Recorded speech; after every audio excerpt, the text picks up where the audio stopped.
I was lost in my head, looked around, there was no one there.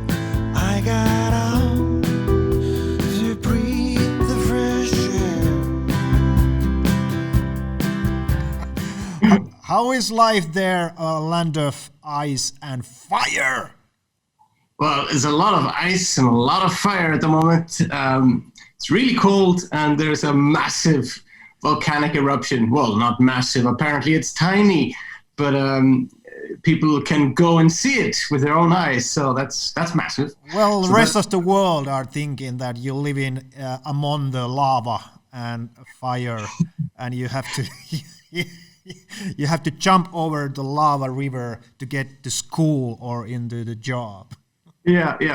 Yeah, I've seen a lot of social media posts where people are like outraged and shocked that Icelanders are standing on top of an active volcano, and all of a sudden everyone is an expert on how to approach volcanoes, apparently. But the volcano is like it's in a valley, so you can approach it from a mountain and you can look down on it, and this gives you a vantage point. This is not like walking up a mountain that's like an exploding. It's not like a Mount of Doom.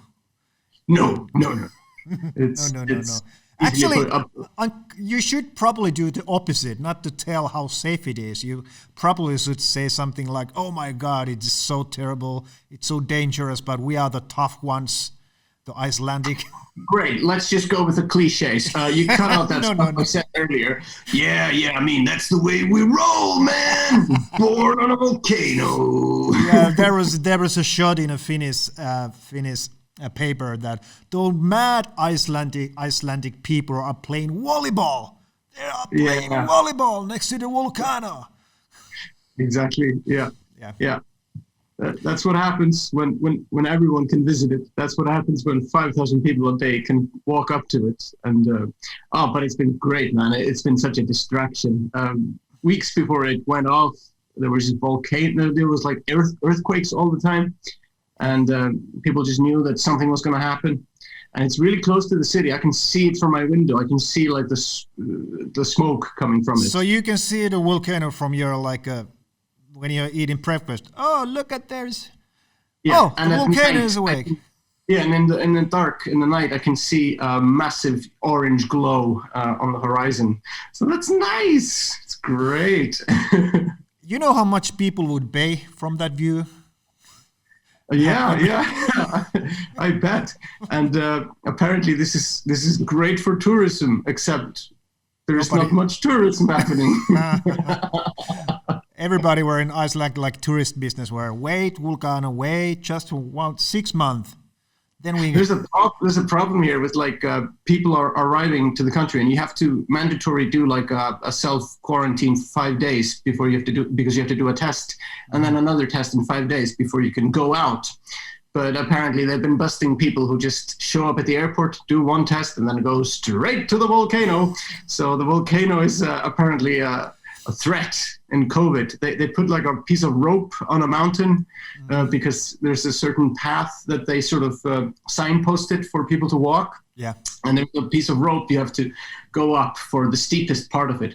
And they're like, the public safety team was first going like, use the rope, people, otherwise you might fall and hurt yourself. And then the day after, they're like, don't touch the rope because of COVID.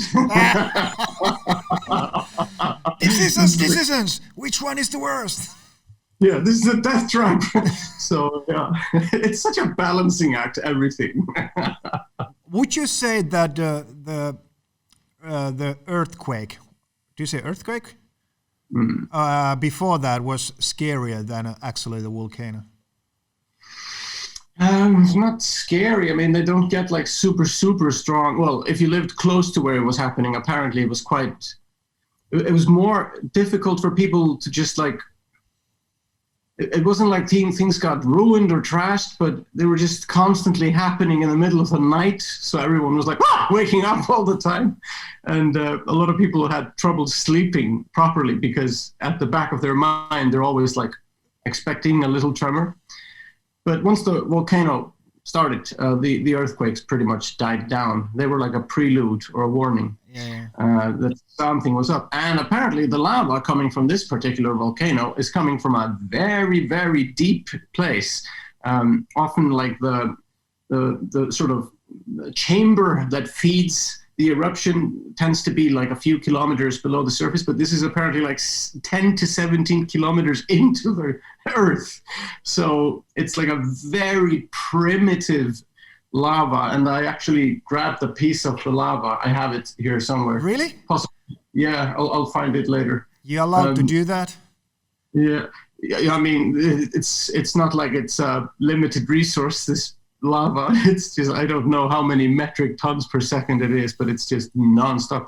And there's like 3 fissures now. We had like one first, and then we had another one, and then a third one appeared. So it's happening at 3 places at the same time. But I went and saw it 2 days after it started going. So I saw the original crater. Oh. And it was quite picturesque. Everyone told me before, like, the authorities were like, oh, well, it's not a remarkable volcano. It's a pretty small eruption. You know, we probably won't give it a name. You know, it's that forgettable. It's probably going to die down in a couple of days. And it did not. It just went on and on and on. And when I approached it, it just looked like what a volcano would look like in a cartoon. It just looked like it was this picture perfect cartoonish crater. You sent me a picture. Is this your, let's see a picture. This one. Yeah, that's the good old crater. Did you take that yourself? Yeah. I took this on my iPhone, and because I was there so early, the lava field around it was pretty small, so you could go really close to it. And now, if you go there, you would have to stand, I think, 100 meters away or something, or 200 meters away. So how close is that? How close are you now in that picture? This is tens of meters. I'm not sure. This is zoomed in, though. I will tell you that. Okay. But I mean, it's taken on an iPhone, so you can't go that close with an iPhone. No. And then when I was standing like on a mountain with an overview, there was maybe 1,000 people there.